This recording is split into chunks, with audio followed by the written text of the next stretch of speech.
बहुत सत्कारयोग सज्जणों, सब तो पहला वाहिगुरू जी का खालसा वाहिगुरू जी की फतेह।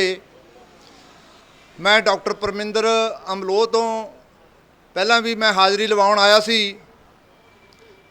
मैं पिछले हफ्ते मेरे एक दोस्त नूं कहा कि चल आपां शंभू मोर्चे ते चलीए हाज़री लवाउण। ਉਹ ਮੈਨੂੰ ਕਹਿੰਦਾ तेरे ਕੋਲੇ ਮਰਲਾ ਤਾਂ ਜ਼ਮੀਨ नहीं हैगी ਤੇ ਤੂੰ ਬੜਾ ਕਹਿੰਦਾ ਸਾਹੋ ਸਾਹ ਹੋਇਆ ਫਿਰਦਾ ਹੈ। ਮੈਂ ਕਿਹਾ ਚੱਲ ਕੋਈ ਨਾ, ਤੇਰੇ ਕੋਲ ਤਾਂ ਹੈਗੀ, ਆਪਾਂ ਚੱਲਦੇ ਆਂ। ਕਹਿੰਦਾ ਨਹੀਂ ਮੁੰਡਾ, ਕਹਿੰਦਾ ਆਪਾਂ ਕਿਹੜਾ ਇੱਥੇ ਰਹਿਣਾ ਹੈ, ਆਪਾਂ ਤਾਂ ਸਾਰਿਆਂ ਨੇ ਕੈਨੇਡਾ ਹੀ ਚਲੇ ਜਾਣਾ ਹੈ। ਇਸ ਕਰਕੇ ਪਿਛਲੇ ਹਫਤੇ ਵੀ ਮੈਂ ਆਇਆ ਸੀ ਤੇ ਜ਼ਰੂਰੀ ਨਹੀਂ ਕਿ ਸਾਰਿਆਂ ਕੋਲੇ ਜ਼ਮੀਨ ਹੋਵੇ।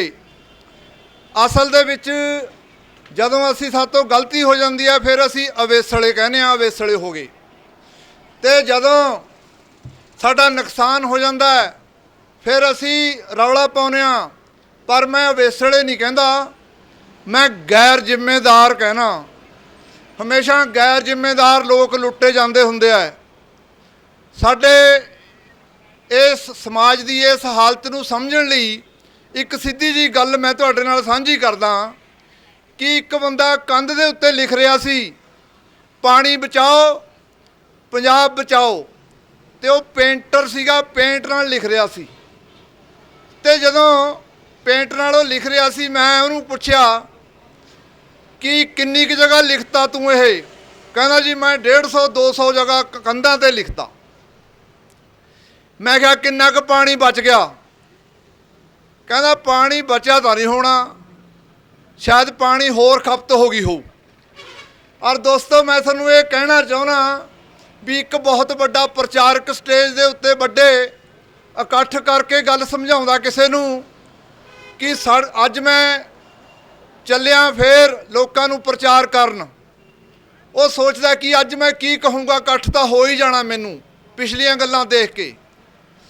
ਉਹ ਰਸਤੇ 'ਚ ਦੇਖਦਾ ਵੀ ਸੜਕ ਦੇ ਉੱਤੇ ਇੱਟ ਪਈ ਸੀ। ਉਹ ਸੋਚਦਾ ਵੀ ਇੱਟ ਬਾਰੇ ਬੋਲ ਦਾਂਗੇ ਅੱਜ। ਉਹ ਲਾਮ ਲਸ਼ਕਰ ਲੈ ਕੇ ਬਹੁਤ ਸਾਰੇ ਲੋਕ ਟਰਾਲੀਆਂ 'ਚ ਭਰ ਕੇ ਉਹਦੀ ਗੱਲ ਸੁਣਨ ਜਾਂਦੇ ਨੇ। ਤੇ ਉਹ ਕਹਿੰਦਾ ਆਹ ਦੇਖੋ ਸਾਧ ਸੰਗਤ ਕਿੰਨੇ ਗੈਰ ਜ਼ਿੰਮੇਦਾਰ ਲੋਕ ਨੇ, ਇਹ ਸੜਕ ਦੇ ਉੱਤੇ ਇੱਟਾਂ ਸਿੱਟ ਜਾਂਦੇ ਨੇ। ਕੱਲ੍ਹ ਨੂੰ ਜੇ ਕੋਈ ਵੀਰ, ਕੋਈ ਮਾਂ ਦਾ ਪੁੱਤ ਗਿਰ ਗਿਆ ਉਹਦੀ ਗਰਦਨ ਟੁੱਟ ਜੂ, ਕਿਸੇ ਭੈਣ ਦਾ ਵੀਰ ਜ਼ਖਮੀ ਹੋ ਜੂ, ਕਿਸੇ ਭੈਣ ਦਾ ਪਤੀ ਉਹ ਬਿਮਾਰ ਹੋ ਜੂ, ਉਹਦੇ ਸੱਟਾਂ ਵੱਜਣਗੀਆਂ। ਤੇ ਐਂ ਕਹਿ ਕੇ ਉਹਨੇ ਲੱਖਾਂ ਰੁਪਈਏ ਦਾ ਤੇਲ ਫੁਕਾਤਾ ਇਹ ਗੱਲ ਦੱਸਣ ਤੇ ਉਸ ਇਕੱਠ ਦੇ ਵਿੱਚੋਂ ਮੁੜਦਾ ਹੋਇਆ ਇੱਕ ਮਾਤੜ ਮੋਟਰਸਾਈਕਲ ਤੇ ਉਸ ਇੱਟ ਤੇ ਗਿਰ ਗਿਆ ਔਰ ਉਹਦੀ ਰੀੜ੍ਹ ਦੀ ਹੱਡੀ ਟੁੱਟ ਗਈ।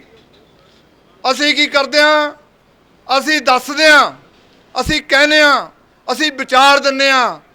ਵਿਚਾਰ ਦੇਣੇ, ਗੱਲਾਂ ਕਰਨੀਆਂ, ਭਾਸ਼ਣ ਦੇਣੇ ਕੋਈ ਔਖੀ ਗੱਲ ਨਹੀਂ, ਕੰਮ ਕਰਨਾ ਬੜਾ ਜ਼ਰੂਰੀ ਹੈ। ਪਿਛਲੇ ਦਿਨੀ ਮੈਂ ਤੇ ਮੇਰੇ ਮਿੱਤਰ ਰਣਵੀਰ ਰਾਣਾ ਜੀ ਅਸੀਂ ਬਾਬਾ ਜੀ ਨੂੰ ਮਿਲਣ ਗਏ ਢੱਡਰੀ ਵਾਲਿਆਂ ਨੂੰ। ਉਹ ਜਦੋਂ ਮੇਰੇ ਨਾਲ ਇੰਟਰੋਡਕਸ਼ਨ ਕਰਨ ਲੱਗੇ ਕਹਿੰਦੇ ਇਹ ਭਾਈ ਸਾਹਿਬ ਕੌਣ ਨੇ? ਤਾਂ ਰਾਣਾ ਜੀ ਨੇ ਦੱਸਿਆ ਵੀ ਇਹ ਇੱਕ ਸੰਸਥਾ ਚਲਾਉਂਦੇ ਨੇ ਬੁਨਿਆਦ। ਕਹਿੰਦੇ ਜੀ ਉਹਦੇ ਵਿੱਚ ਕੀ ਕਰਦੇ ਹੁੰਦੇ ਹੋ?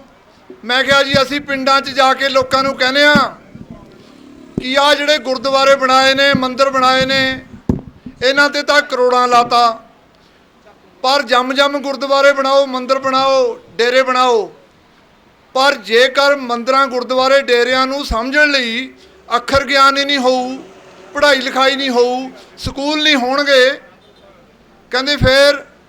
ਮੈਂ ਕਿਹਾ ਜੀ ਫੇਰ ਅਸੀਂ ਪ੍ਰਾਇਮਰੀ ਸਕੂਲਾਂ ਦੀ ਕਾਰ ਸੇਵਾ ਲਈ ਲੋਕਾਂ ਨੂੰ ਪ੍ਰੇਰਨਾ ਕਰਦੇ ਹਾਂ। ਤੇ ਹੁਣ ਤੱਕ ਅਸੀਂ 25 ਪ੍ਰਾਇਮਰੀ ਸਕੂਲਾਂ ਦੇ ਵਿੱਚ ਉੱਥੇ ਜੋ ਸਹੂਲਤਾਂ ਦੀ ਘਾਟ ਸੀ ਲੋਕਾਂ ਨੂੰ ਪ੍ਰੇਰ ਕੇ ਕਿਹਾ ਕਿ ਆਓ ਆਪਾਂ ਧਾਰਮਿਕ ਸਥਾਨਾਂ ਨੂੰ ਉਸਾਰਨ ਤੋਂ ਪਹਿਲਾਂ ਉਹਨਾਂ ਨੂੰ ਸਮਝਣ ਵਾਸਤੇ, ਪੜ੍ਹਨ ਵਾਸਤੇ, ਉਹਨਾਂ ਦੇ ਸਟੱਡੀ ਕਰਨ ਵਾਸਤੇ ਅੱਜ ਗਰੀਬ ਲੋਕਾਂ ਦੇ ਜਿਹੜੇ ਬੱਚੇ ਸਕੂਲਾਂ ਤੋਂ ਬਾਹਰ ਨੇ ਆਪਾਂ ਉਹਨਾਂ ਦੇ ਲਈ ਕੁਛ ਐਸਾ ਮਾਹੌਲ ਤਿਆਰ ਕਰੀਏ ਕਿ ਪੜ੍ਹਾਈ ਲਿਖਾਈ ਹੋਵੇ। ਸੋ ਸਾਧ ਸੰਗਤ ਜੀ ਅਸੀਂ ਪਿਛਲੇ ਸਮੇਂ ਦੇ ਵਿੱਚ ਦੇਖਿਆ ਕਿ ਮੰਦਰਾਂ ਗੁਰਦੁਆਰਿਆਂ ਦੇ ਵਿੱਚ ਵੀ ਪਾਣੀ ਵਾਲੀਆਂ ਟੂਟੀਆਂ ਲਗਾਤਾਰ ਚੱਲਦੀਆਂ ਨੇ। ਜਦੋਂ ਅਸੀਂ ਘਰੋਂ ਨਹਾ ਧੋ ਕੇ ਵੀ ਜਾਂਦੇ ਹਾਂ, ਫਿਰ ਪੈਰ ਧੋਨੇ ਹਾਂ, ਹੱਥ ਧੋਨੇ ਹਾਂ, ਪਰ ਉੱਥੇ ਅਸੀਂ ਸੁਣਦੇ ਤਾਂ ਆਏ ਹਾਂ ਕਿ ਪਵਨ ਗੁਰੂ ਪਾਣੀ ਪਿਤਾ, ਤੇ ਪਾਣੀ ਲਗਾਤਾਰ ਹੀ ਵੇਸਟ ਜਾ ਰਿਹਾ ਹੈ।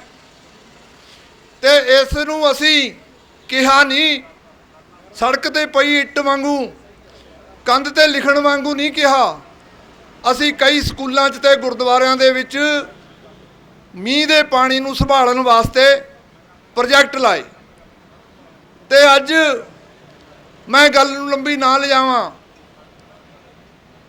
ਕਿਸਾਨ ਸੰਘਰਸ਼ ਦੇ ਵਿੱਚ ਕਿਸਾਨਾਂ ਦੀ ਤਾਕਤ ਅੱਜ ਤੱਕ ਇੰਨੇ ਵੱਡੇ ਪੱਧਰ ਤੇ ਉੱਭਰ ਕੇ ਨਹੀਂ ਆਈ ਜਿੰਨੀ ਸਾਰੇ ਸਮਾਜ ਨੂੰ ਪਤਾ ਚੱਲਿਆ ਕਿ ਕਿਸਾਨਾਂ ਦੀਆਂ ਜਥੇਬੰਦੀਆਂ 'ਚ ਇੰਨੀ ਤਾਕਤ ਹੈ। ਇਹ ਤਾਕਤ ਦਾ ਅਹਿਸਾਸ ਸਾਰੀਆਂ ਪੋਲੀਟੀਕਲ ਪਾਰਟੀਆਂ ਨੂੰ ਵੀ ਹੋ ਗਿਆ, ਪਰ ਇਹ ਤਾਕਤ ਦੀ ਵਰਤੋਂ ਕਿਵੇਂ ਹੋਊ? ਇਹ ਤਾਕਤ ਦੀ ਵਰਤੋਂ ਹੋਊ ਜਦੋਂ ਪਿੰਡ ਪੱਧਰ ਤੇ ਹਰ ਤਰ੍ਹਾਂ ਨਾਲ ਯੂਨਿਟੀ ਹੋਊ। ਯੂਨਿਟੀ ਕਿਵੇਂ ਹੋਊ?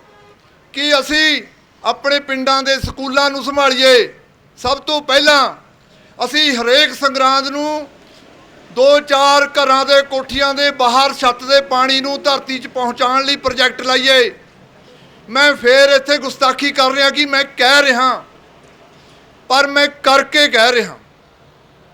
ਇਸ ਕਰਕੇ ਆਉਣ ਵਾਲੇ ਸਮੇਂ ਦੇ ਵਿੱਚ ਸਭ ਤੋਂ ਜ਼ਰੂਰੀ ਗੱਲ ਇਹ ਮੰਨੀ ਜਾਣੀ ਹੈ ਕਿ ਐਡੀ ਵੱਡੀ ਤਾਕਤ ਜਿਹੜੀ ਨਰਿੰਦਰ ਮੋਦੀ ਦੀ ਸੂਬਾ ਸਰਕਾਰ ਦੀ ਬਾਂਹ ਮਰੋੜਨ ਦੀ ਤਾਕਤ ਰੱਖਦੀ ਹੈ, ਉਹ ਤਾਕਤ ਇੱਕ ਛੋਟਾ ਜਿਹਾ ਕਲਰਕ, ਇੱਕ ਛੋਟਾ ਜਿਹਾ ਮੁਲਾਜ਼ਮ ਰਿਸ਼ਵਤਖੋਰ ਨੂੰ ਨਹੀਂ ਅਜੇ ਰੋਕ ਸਕੀ।